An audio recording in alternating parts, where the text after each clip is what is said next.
Hello my dear aspirants. Andhra Pradesh అదేవిధంగా తెలంగాణ రాష్ట్రంలో వివిధ రకాల పోటీ పరీక్షలకు ప్రభుత్వ ఉద్యోగాల కోసం పోటీ పడుతున్న ఆస్పిరెంట్స్ అందరికీ కూడా ఈ యొక్క కరెంట్ అఫైర్స్ అనేది చాలా ఇంపార్టెంటు.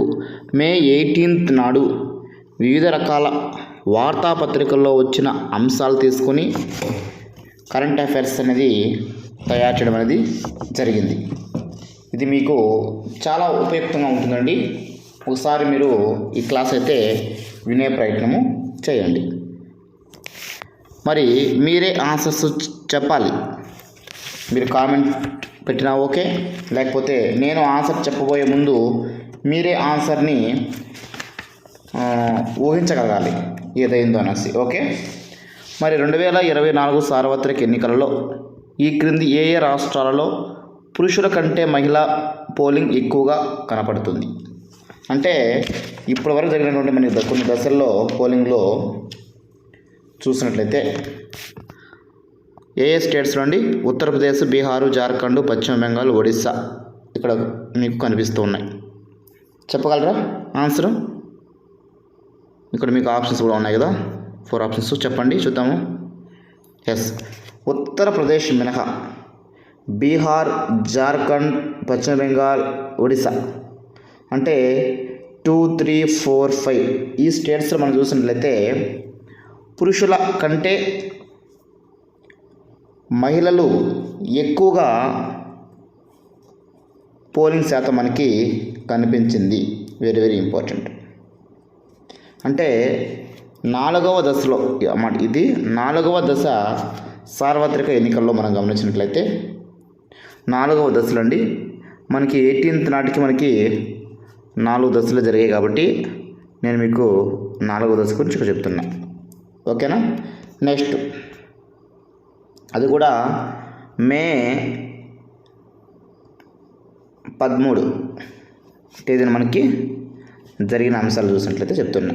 నెక్స్ట్, ఇక్కడ ఆప్షన్స్ బట్టే చెప్తున్నా ఆన్సర్స్ మీకు. ఓకేనా? Next, very very important. మనకి సైన్స్ అండ్ టెక్నాలజీలో భాగంగా చాలా ఇంపార్టెంట్ క్వశ్చన్ మీకు ఇది. ఇటీవల కౌండిన్య అభయ అరణ్యంలో అరుదైన కప్పను కనుగొన్నారు.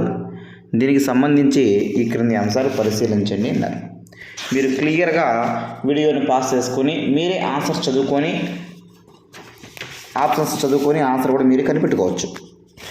తర్వాత వీడియో ఆన్ చేసుకొని వినండి. మరి ఆన్సర్ ఏదనుకున్నారండి? ఆన్సర్ సరైన సమాధానం మనకి 1, 2, 3 3 సరైన సమాధానాలు. ఎలా సార్? చూద్దాం ఒకసారి. ఈ కప్పను శాస్త్రీయంగా పైలారానాగ్రాఫిస్ అని పిలుస్తారంట. ఇది కౌండిన్య అభయ అరణ్యం కాబట్టి ఇది మనకు తూర్పు కనుమల్లో భాగమైనటువంటి చిత్తూరు జిల్లా పలమనేరు సమీపంలో మనకి ఈ అడవుల్లో మనకి కనిపిస్తూ ఉంటుంది. అదేవిధంగా శ్రీలంక తడి భూముల్లో మనుగడ సాగించే శ్రీలంక బర్డ్ ఫ్రాగ్ జాతి గమనిస్తే మనకి 2 దశాబ్దాల క్రితమే ఇది కనుమరుగైందంట. కానీ ఇటీవల మళ్ళీ మనకి మన ఈస్టర్న్ ఘాట్స్లో కనిపించింది అనేసి అయితే చెప్పవచ్చు. ఓకేనా? ఇది మనకు హైదరాబాద్కు చెందినటువంటి జులాజికల్ సర్వే ఆఫ్ ఇండియా శాస్త్రవేత్తలు doctor Deepa Paiswal, doctor S S Jadhav, doctor Karuthapandi ఈ ముగ్గురు కలిసి మనకి తిరుపతిలో ఈ అంశాన్ని అయితే మనకి ప్రకటించడం అనేది జరిగిందనమాట, ఈ యొక్క ఫ్రాగ్ గురించి. ఓకేనా? నెక్స్ట్, క్వశ్చన్ నెంబర్ 3 అండి. ఇక్కడ మనకి 3 స్టేట్మెంట్స్ ఉన్నాయి. అందులో సరి అయిన గుర్తించమన్నారనమాట. ఓకే, క్లియర్గా మీరు అబ్జర్వ్ చేయండి. వీడియోని పాస్ చేసుకుని అయితే మీరు ఆన్సర్ చేసే ప్రయత్నం చేయొచ్చు. ఓకే, మరి ఇక్కడ 3 ఆప్షన్స్లలో సరి అయిన అడిగామా సరి కానివని అడిగారు. చూస్తే ఒకసారి మీకు సరి అయినవనేసే అడగడం అనేది మనం చూడవచ్చు. ఓకే, జపాన్లోని టోక్యోలో అమెరికాకు చెందిన లిఫ్ట్ ఎయిర్ క్రాఫ్ట్ కంపెనీ వారు ఇటీవలే మనకి సింగిల్ సీటర్ విమానాన్ని పనితీరు అనేది పరిశీలించారు. కరెక్ట్.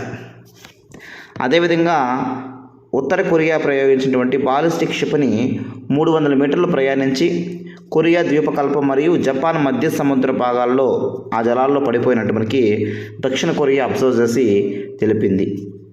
కరెక్ట్. క్యాన్సర్ వ్యాధి చికిత్సలో వినియోగించే కాపోజాంటినిబ్ ట్యాబ్లెట్స్ అండి, వెరీ వెరీ ఇంపార్టెంట్, గుర్తుపెట్టుకోవాలన్నమాట. ఈ యొక్క ట్యాబ్లెట్లను హైదరాబాద్ కేంద్రంగా కార్యకలాపాలు నిర్వహిస్తున్నటువంటి ఎంఎస్ఎన్ ల్యాబ్ వారైతే ఉత్పత్తి చేసి జైడస్ లైఫ్ సైన్సెస్కు సరఫరా చేశారు. Very very important. ఈ 3 స్టేట్మెంట్స్ కూడా మనకి సరైనటువంటి సమాధానాలే. ఓకేనా. నెక్స్ట్ వచ్చేసి క్వశ్చన్ నెంబర్ 4 బాగా అబ్జర్వ్ చేయండి మీరు. నెక్స్ట్,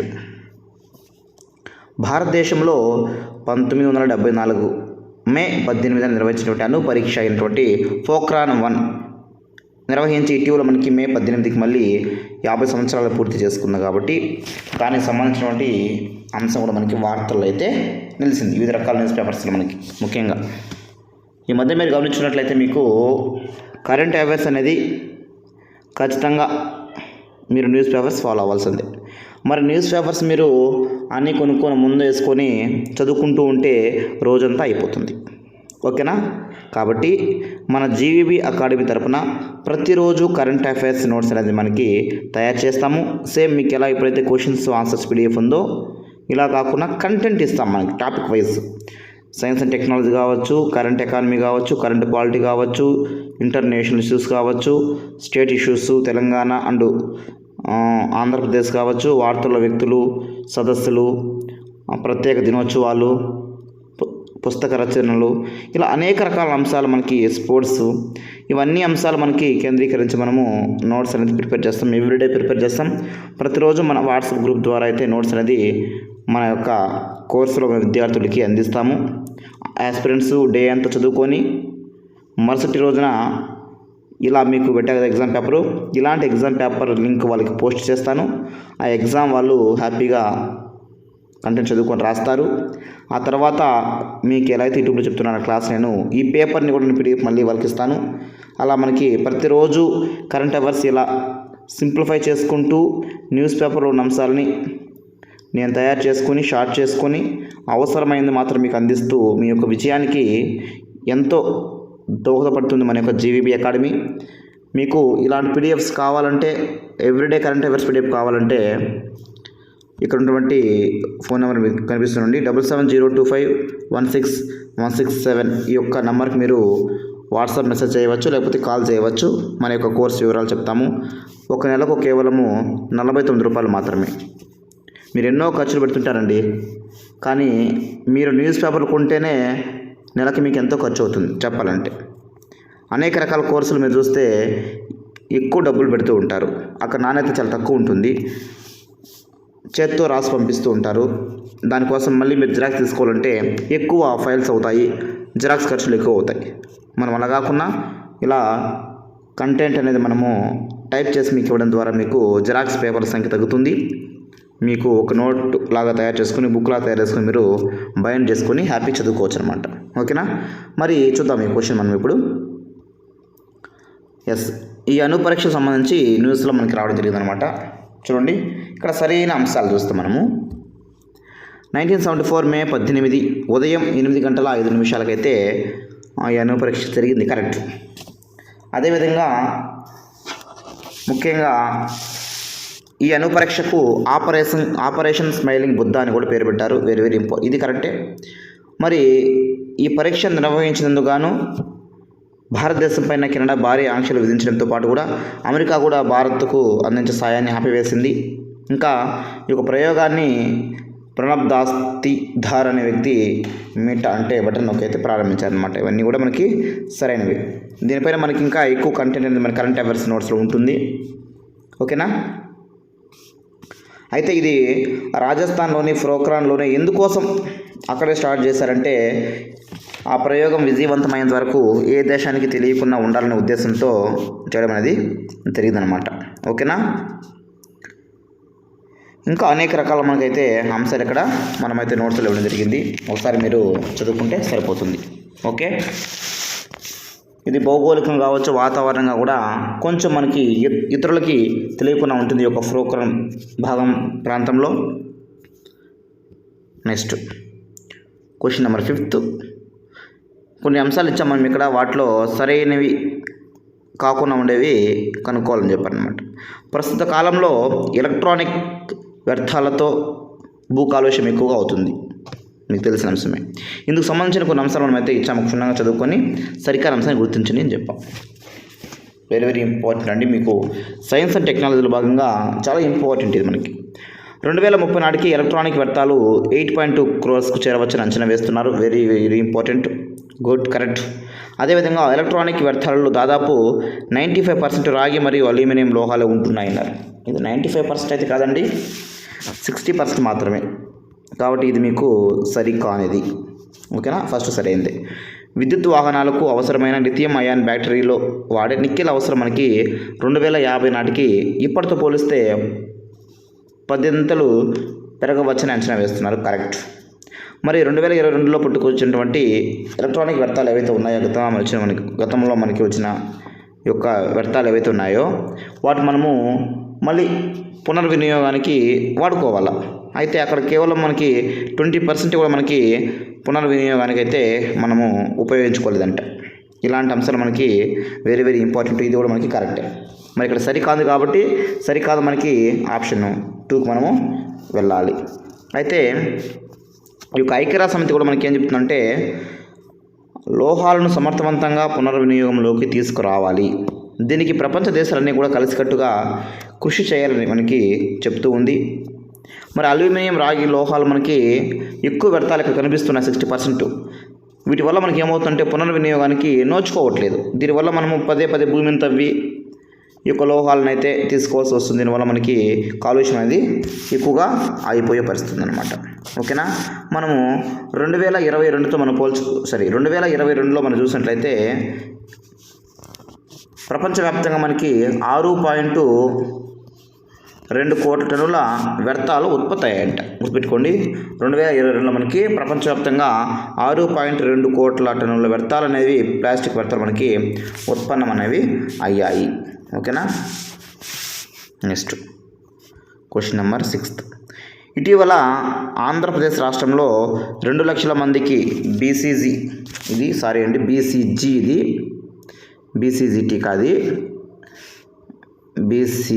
టీకా కార్యక్రమం అనేది పూర్తి చేశారు. ఈ కార్యక్రమానికి సంబంధించి కొన్ని అంశాలు అయితే మనకి ఇక్కడ ఇవ్వడం జరిగిందనమాట. వాటిలో సరికానివి గుర్తించండి అని చెప్పాం. ఓకేనా. రాష్ట్రంలో ప్రస్తుతము 88,537 టీబీ కేసులు ఉన్నాయంట, అంటే క్షయ కేసులు. ఓకే. నెక్స్ట్ వచ్చేసి 2023 నివేదిక ప్రకారము క్షయవ్యాధి కేసుల్లో ఏపీ జాతీయ స్థాయిలో ఎన్నవ స్థానంలో ఉందంటే ఇక్కడ 14వ స్థానంలో ఇచ్చామండి. ఇది తప్పండి, దీనికి కేవలం 19వ స్థానంలో అయితే ఉంది. కాబట్టి ఇది తప్పు. First one right. ఓకేనా. మీరు నేను ఆన్సర్ చెప్పబోయే ముందు మీరు ఒకసారి వీడియోని పాస్ చేసుకొని చదువుకొని మీరు ఇటీవల కాలంలో న్యూస్ పేపర్ చదివారా లేదా, మీరు ఫాలో అవుతున్నటువంటి కరెంట్ అఫైర్స్లో ఈ బిట్స్ ఉన్నాయా లేదా అని పోల్చుకోండి. అప్పుడే మన యొక్క కోర్స్ మీరు ఆఫర్ చేసుకోవచ్చు. ఓకే. క్షయవ్యాధి కేసుల్లో సుమారు మనకి 15% మంది మధుమేహంతో బాధపడుతున్నట్టు మనకి అంచనాలు తెలుస్తుందన్నమాట. మరి వ్యాక్సిన్ ఎవరైతే తీసుకుంటారో, BCG వ్యాక్సిన్ ఎవరు తీసుకుంటారో మనకి వారిలో 36% వరకు ఈ యొక్క వ్యాధి రాకుండా మనము రక్షణ చేసుకోవచ్చు అనమాట.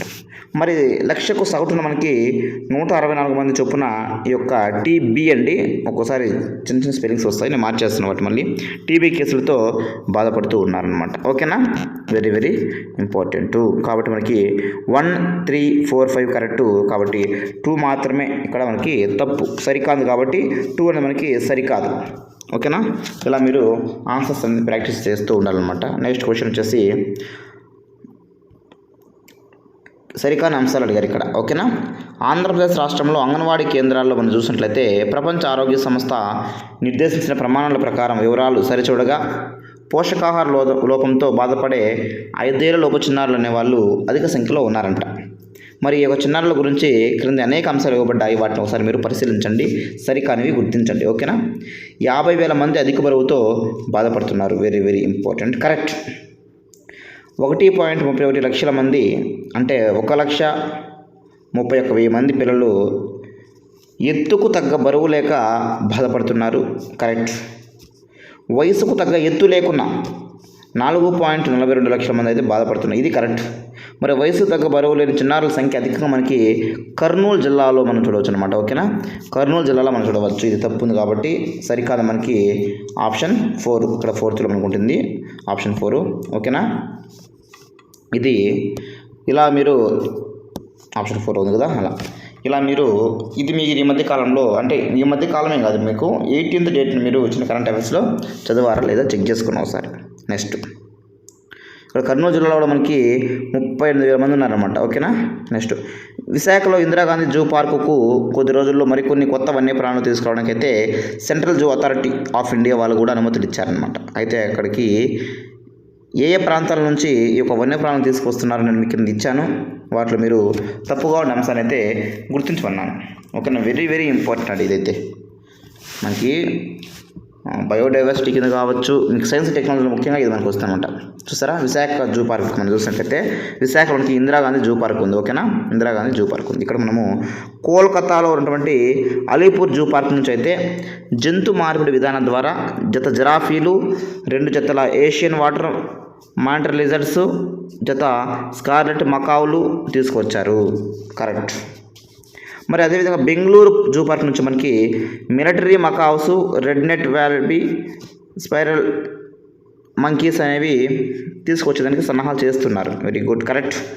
నెక్స్ట్ ఆప్షన్ 3 జపాన్ నుంచి 12 అలైబ్రో జాయింట్ టార్టాయిస్లు అయితే తీసుకువచ్చేందుకు ప్రయత్నాలు చేస్తున్నారు. ఓకేనా? మరి ఇది తప్ప కరెక్ట్ సార్ అంటే ఇది తప్పు. జపాన్ కాదు, ఇక్కడ జర్మనీ ఉండాల్సింది అనమాట. ఇక్కడ జర్మనీ ఉండాల్సింది. ఓకేనా? జర్మనీ నుంచి అయితే మనకి 12 రకాల అలైబ్రో జాయింట్ టార్టాయిస్లు తీసుకొస్తున్నారు అనమాట. ఈ అలైబ్రో జాయింట్ టార్టాయిస్లకి జీవితకాలము 100 సంవత్సరాలు అనమాట. మరి భారతదేశానికి వచ్చిన తర్వాత ఇవి 100 సంవత్సరాల వరకు బతుకుతాయి కాబట్టి వాటి యొక్క సంతానాన్ని ఇవి వృద్ధి చేసుకునే అవకాశం మనం చేసుకోవచ్చు. మరి అహ్మదాబాద్ జూ పార్క్ నుంచి వివిధ రకాల పక్షులు తీసుకొచ్చేందుకు ప్రతిపాదనలు అయితే ఉన్నాయి. ఇక్కడ సరికాదు మనకి ఆప్షన్ 3 అనేది సరికాదు. మరి ఈ మధ్య కాలంలో మీరు పేపర్లో ఈ అంశం చదువుకున్నారా, నేర్చుకున్నారా, మీ నోట్స్ రాసుకున్నారా? ఓకేనా? నెక్స్ట్ క్వశ్చన్ మనం చూసినట్లయితే ఇక్కడ ఈ క్రింద అంశాల పరిశీలన సరిగానదని గుర్తించలేను. ఆగ్నేయాసియాలో రక్తపోటు బాధితులు 29.5 crores మంది ఉన్నారని ఇటీవల మనకి WHO తెలిపింది. Yes, correct. ప్రపంచ రక్తపోటు దినోత్సవం May 17th. Very very important. ఇది తప్పు. సరికాదు కాబట్టి సరికాదు తప్పు. ఇక్కడ 2024 రక్తపోటు దినోత్సవం థీమ్ ఏంటంటే మీ రక్తపోటును ఖచ్చితంగా నియంత్రించి ఎక్కువ కాలం జీవించండి. కరెక్ట్. మరి ఇక్కడ మనకి సరికాంది ఆప్షన్ 2 అనేది మనకి ఇక్కడ సరికాదు. మరి ప్రపంచ రక్తపోటు దినోత్సవం ఎప్పుడండి? May 18th. ఇలా మీరు చదువుకోవాల్సి వస్తుందన్నమాట. నెక్స్ట్ ఇక్కడ ఒక 4 స్టేట్మెంట్లు ఇచ్చాము. వాటిలో తప్పుగా ఉన్నదాన్ని గుర్తించినారనమాట. అంటే లాన్సెట్ ఇటీవల ప్రపంచంలో వ్యక్తుల యొక్క ఆయుర్దాయం పెరుగుతున్నది అనేసి తన నివేదికలో తెలిపింది. మరి అందులో తప్పుగా ఉన్నది గుర్తించని చెప్పాము. ఇక్కడ చూద్దాం ఒకసారి.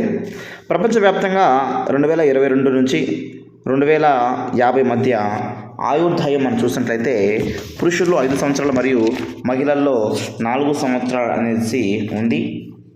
మరి ఇది కరెక్ట్. 2050 నాటికి భారతదేశంలో పురుషులు సగటు ఆయుర్దాయం అనేది 75 years అన్నారు. Exact correct. 2050 నాటికి భారతదేశంలో మహిళల సగటు ఆయుర్దాయం అన్నారు 79 అన్నాము. రాంగ్. 80. మరి ఇది మనకి రాంగ్. ఓకేనా? నెక్స్ట్ ప్రపంచవ్యాప్తంగా ఆరోగ్యంగా జీవించే ఆయుర్దాయం 2.6 సంవత్సరాలకు పెరుగుతుందనేసి తెలిపారు. ఇది కరెక్ట్. మరి ఇక్కడ మనకి ఆప్షన్ 3 అనేది తప్పుగా ఉంది. ఓకేనా? ఇలా మీరు ప్రతిరోజు కూడా నేను మీకు ఎగ్జామ్ అనేది నిర్వహిస్తాను. నెక్స్ట్ వచ్చేసి పర్యావరణ పరిరక్షణ మరియు సుస్థిరతను ప్రోత్సహించేందుకు అదేవిధంగా ప్రకృతిని కాపాడుకునేందుకు కృషి చేస్తున్నటువంటి వ్యక్తులు ఎవరైతే ఉంటారో వాళ్ళకి సుదీర్ఘకాలం చెల్లుబాటు అయ్యే విధంగా బ్లూ రెసిడెన్షియల్ వీసాలను ఇటీవల ఏ దేశం వారైతే తీసుకొచ్చారు? Very very important. United Arab Emirates వారు అయితే తీసుకొచ్చారనమాట. ప్రపంచంలో పెద్ద ఎత్తున బాణసంచా తయారయ్యే దేశాలలో భారతదేశం కూడా ఒకటి ఉంది. అయితే ఈ పరిశ్రమకు సంబంధించినటువంటి ఈ క్రింది అంశాలు పరిశీలించి సరికానిది గుర్తించి చెప్పాం. మరి 70% ఈ సరుకు అనేది అంటే బాణసంచాకు సంబంధించి తమిళనాడులోని శివకాశిలోని ఉత్పత్తి అవుతుంది. కరెక్ట్, సరిగా ఉంది కాబట్టి చూసుకోండి ఒకసారి. మరి రసాయన పదార్థాలు కలపడం కావచ్చు, నింపడం కావచ్చు, ప్యాకింగు, గోదాములకు తరలించడం వంటి ప్రక్రియల్లో 95% మనకి ఇక్కడ మనుషులే చేస్తున్నారంటే కరెక్టే. నిబంధనల ప్రకారం వేసవిలో ఉదయం 9 నుంచి సాయంత్రం 4 వరకు ఈ యొక్క కర్మాగారాలు ఓపెన్ చేయకూడదు, హీట్ ఎక్కువ కాబట్టి. ఓకేనా, ఇది కూడా మనకి నిబంధన కరెక్టే. నెక్స్ట్, ఈ రంగం శ్రామికుల్లో 85% మంది గ్రామీణ మహిళలు ఉన్నాము. 85 కదండి, ఇక్కడ ఇచ్చాం కదా, 75% అనమాట. ఓకే, ఇది తప్పు కాబట్టి మనకి సరైన సమాధానం అయితే గుర్తించండి. నెక్స్ట్ క్వశ్చన్ చూసినట్లయితే, ఈ క్రింది వాటిలో మీకు సరి అయిన జతలు ఎన్ని కలవు ఉన్నాం? 3 ఉన్నాయా, 4 ఉన్నాయా, 5 ఉన్నాయా, 2 ఉన్నాయా అన్న. ఫోర్బ్స్ జాబితాలో క్రీడల్లో అత్యధిక ఆర్జన ఎవరిదంటే క్రిస్టియానో రొనాల్డో, ఫుట్బాల్. ఓకే అతను కరెక్ట్. మే 18 అంతర్జాతీయ ఖగోళ శాస్త్ర దినోత్సవం. కరెక్ట్. అలు పెరగని పోరాటం అనే పుస్తకం రాసింది ఎవరంటే, ఆ పుస్తకంలో ఏముందంటే ప్రబీర్ పురకాయస్థ ఆత్మకథ గురించి ఉందన్నమాట. Correct. Miss teen global India విజేత ఎవరంటే సంజనా వరద. ఓకేనా, వెరీ వెరీ ఇంపార్టెంట్. ప్రపంచ డోపింగ్ నిరోధక సంస్థ సస్పెన్షన్ వల్ల ప్యారిస్ ఒలింపిక్స్కు దూరమైనటువంటి భారత మహిళా boxer Parveen Hooda. Very very important. ఇలా మీకు ప్రతిరోజు కూడా మనకి కరెంట్ ఎగ్జామ్స్ అనేది నిర్వహిస్తాము. చూసారు క్వశ్చన్స్ ఏ విధంగా ఉన్నాయో. సింపుల్గా అయితే మీకు ఏ క్వశ్చన్ లేదు. ఖచ్చితంగా మన కరెంట్ అఫైర్స్ ఇచ్చే పీడిఎఫ్ని మీరు బాగా 1-2 సార్లు చదువుకుంటే ఎగ్జామ్ రాసేస్తే మీరు రాయబోయే ఏ ప్రభుత్వ కాంపిటేటివ్ ఎగ్జామ్లో అయినా సరే మీరు, అది ఎకాడమీ కావచ్చు, ఎస్ఎన్టీ కావచ్చు, అదేవిధంగా పాలిటీ కావచ్చు, ప్రతి సబ్జెక్టు మనం కవర్ చేస్తామండి. వివిధ రకాల పోటీ పరీక్షలు ఏదైతేనేంటి అన్ని పోటీ పరీక్షలకి కాలంలో మీకు కరెంట్ అఫైర్స్ అనేది చాలా మస్ట్. ఓకేనా, కాబట్టి ఇప్పుడే మీరు ఈ యొక్క ఫోన్ నెంబర్కి మీరైతే ఫోన్ కాల్ చేయొచ్చు, వాట్సాప్ మెసేజ్ చేయవచ్చు. ఇప్పుడు ఎవరైతే జాయిన్ అవుతారో, నేను ఈ నెలలో జాయిన్ అయిన వాళ్ళకి గత నెల కరెంట్ అఫైర్స్ నోట్స్ మొత్తం మీకు ఉచితం ఇస్తా. కరెంట్ అఫైర్స్ నోట్స్తో పాటు మొత్తం ఇలా టైపింగ్ ఉంటుంది నోట్స్ అంతా కూడా. నోట్స్తో పాటు మనం పెట్టినటువంటి ఆ 30 days క్వశ్చన్ పేపర్స్ కూడా నేను మీకు పీడిఎఫ్ ఇస్తా. దాదాపు నెలకు మీకు 200 నుంచి 220 pages నోట్స్ కరెంట్ అఫైర్స్ ఉంటాయి పీడిఎఫ్. దాంతోపాటు 100 pages బిట్స్ మీకు ఉంటాయన్నమాట. దాదాపుగా ఒక 500 నుంచి 600 పైచులకు బిట్స్ ఒక నెలకు వస్తాయి మీకు. పదే ఆ బిట్స్ మీరు చదువుకున్నా కూడా మీరు రాయబోయే ఎగ్జామ్స్లో అయితే మంచి మార్కులు తెచ్చుకోవచ్చు. ఆలోచించండి. నెలకు 49 రూపాయలు అండి. మీరు ఎన్నో రకాల ఖర్చులు పెడుతూ ఉంటారు. 49 రూపాయలు మీకు చాలా ఎక్కువైతే కాదు ఈ కాలంలో. ఉద్యోగం కావాలంటే మన ఛానల్ అయితే ఫాలో అవ్వండి. ఇంకా సబ్స్క్రైబ్ ఎవరిని చేసుకోకుంటే ఖచ్చితంగా సబ్స్క్రైబ్ చేసుకోండి. Thank you so much for watching. Telegram link నేను మీకు డిస్క్రిప్షన్లో ఇస్తున్నాను. మన టెలిగ్రామ్ ఛానల్లో కూడా మీరు జాయిన్ అవ్వండి. ఎప్పటికప్పుడు మీకు అప్డేట్స్ అనేది ఇస్తూ ఉంటాము. Thanks for watching.